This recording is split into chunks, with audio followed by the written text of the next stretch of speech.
Hi everybody, it's Geordie from Geordie's Cards. Thank you so much for joining me today. I have been inspired by the current Pawsome Stamps Color Challenge. This is a new thing for Pawsome Stamps. They're bringing in a color challenge which they're going to do every month, and this month is all about beautiful pinks and fresh greens to create a lovely spring palette. So I thought it fitting to use the Spring Day stamp set. I have gone ahead and coloured and cut out all of my images, and you will see that I used all shades, or 2 shades of pink, 3 shades of green, and then the only other colour I've brought in there is kind of grey, which I've used to create white for my little stand there, my little flower stand, and my bunnies, and a little bit of grey on my bike and the watering can. So that's the only other shade I bought in. So once I had coloured and cut all those out, I took a piece of Bristol smooth cardstock, which I cut down with the Fawn Slimline with hearts. I can't remember exactly what it's called. I will list it down below. But it's the largest kind of scalloped slimline die that they create. And I am masking off those edges where that stitching detail is with some masking tape here. This is just low tack tape that I can easily remove. And I have, I think I said this, cut this from some Bristol smooth cardstock because I'm going to do some ink blending on it. So once I'd done all of that, I pulled out this lovely Sprout ink from Concord and 9th. It's a lovely yellowish green, but it's also very soft and pastel. Works really well with the color palette that I'm using today. And I'm just brushing that onto the bottom of this panel. So it's very pale, it's very light. I'm just kind of darkening it towards the bottom and then letting it kind of fade off to nothing towards the top. So that was my plan with this. So just a very small amount on the bottom. They're just going back and forth until I'm happy with it. So once I'd finished with the green here, I pulled out the Pawsome Stamps Clouds for Days stencils and this Concord and 9th Ballet Slipper ink.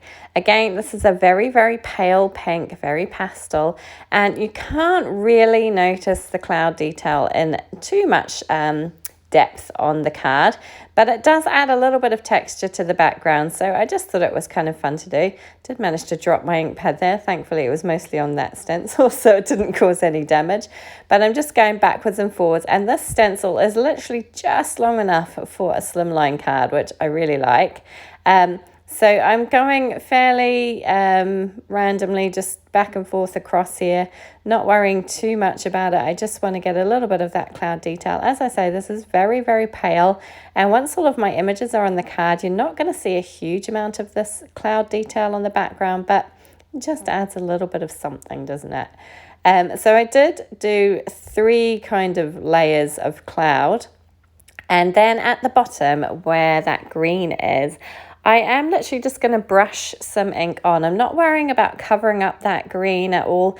These are both very, very pale colours, so you're not going to see a huge kind of transition between the two, and it just adds a little bit of something. So once I had done that and I was happy with it all, I bought out a darker colour ink. So this is the Honeysuckle ink from Concord and 9th, and I'm going to do some splatter detail with this colour.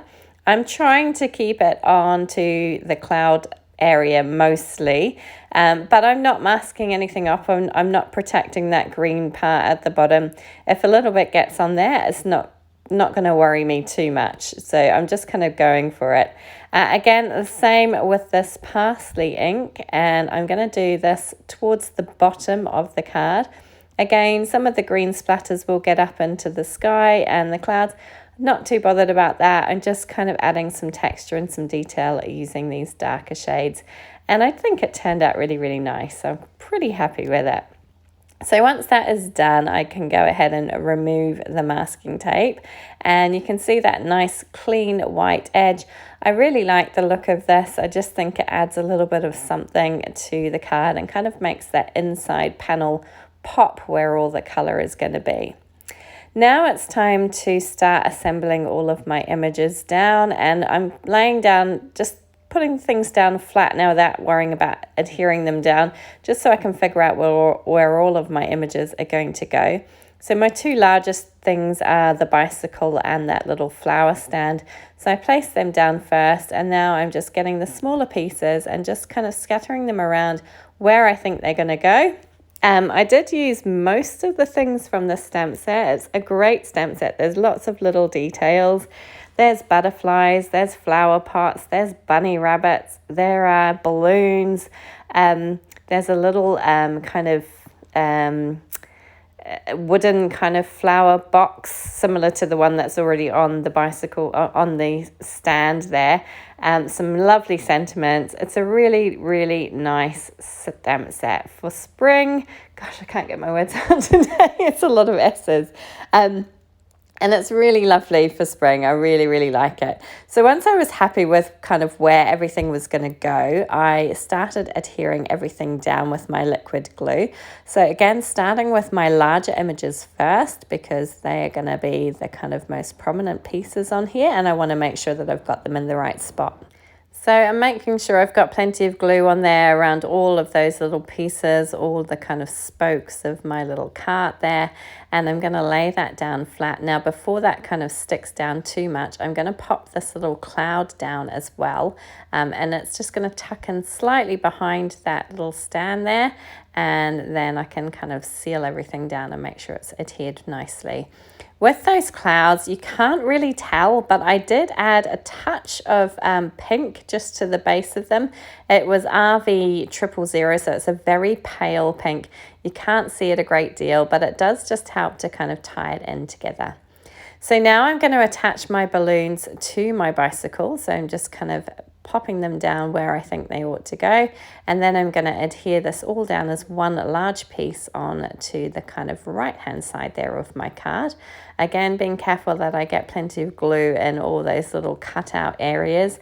Now, I don't have the coordinating dies for these stamps, so I did fussy cut all of this. It did take a while, but I think the end result is worth it. I like fussy cutting in between all the spokes of those wheels there. I just think it kind of makes it look a little bit more realistic. I don't know if that's the right word, but you know what I mean. You can see the background through it, and I think that looks nice. So once those big main images are down, I'm going to start adhering everything else. I thought about putting the little watering can up there, but I decided to pull it down the bottom here beside that vase of flowers. So I'm going to attach that one down first because I want it kind of in the background, and then the vase and the bunny rabbit are going to be in front. So I'm just kind of fiddling around with everything, all these little details. There's so many cute things, like I say, in this set, and it makes for a lovely little spring card with all these bunnies and flowers, and of course my colour palette based on the challenge today, which is all about pinks and greens. So once I'm happy kind of where I'm going to place everything, I'm just attaching them down with liquid glue. I had considered using some foam squares for the kind of the bunny and the vase of flowers, which were going to be towards the front. But in the end, I just decided to adhere everything down flat with my liquid glue. I've really been enjoying doing this lately. I'm liking creating some flat cards. They make it much easier to post. And yeah, it's kind of just...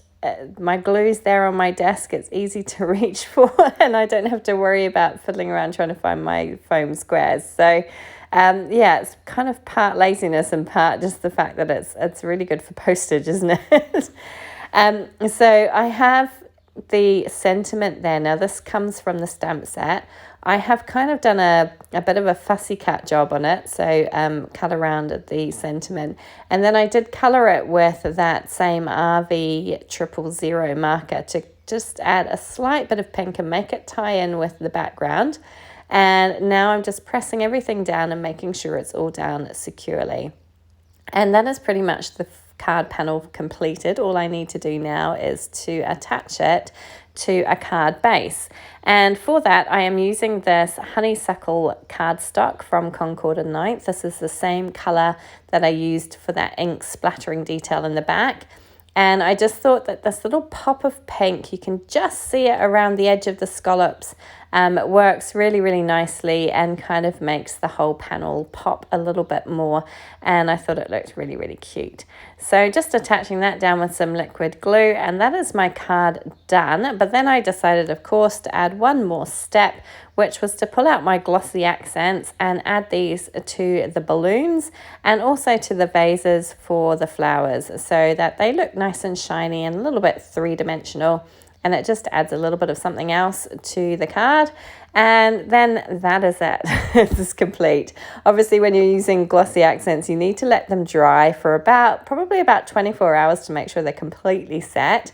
So all I do is I lay my card flat so that they are ready to go, and it just can dry without kind of dripping or dribbling or, you know, kind of changing the shape of the glossy accents. And that is it, card complete. I hope you enjoyed this one. I hope you'll go and check out Pawsome Stamps and join in with this month's colour theme challenge. You could be in the chance of winning a $30 gift card to Pawsome Stamps, so well worth your time. Please do give this one a thumbs up. Please leave a comment. I'd love to hear from you. And please do join me again by subscribing to my channel so you can see when my next video comes up. Thanks so much for joining me. Take care.